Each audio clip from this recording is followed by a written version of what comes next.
নমস্কার বন্ধুরা, আপনারা কেমন আছেন? আশা করি আপনারা ভালো আছেন, আমিও ভালো আছি। তো আমি এখনও গ্রামের বাড়ি থেকে যাইনি। আর এই যে আমার ভাইয়ের মেয়ে রান্না করছে, এই যে মাছ ভাজা করছে।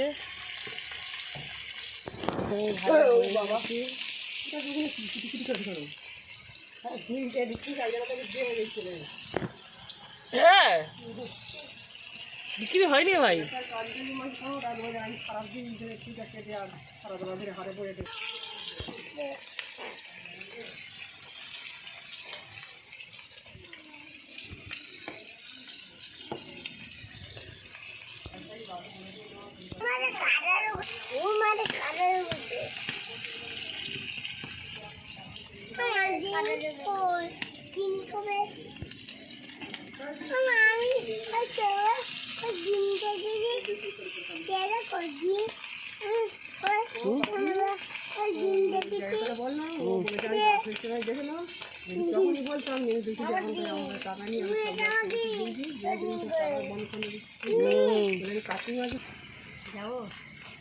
লক্ষ্মীকে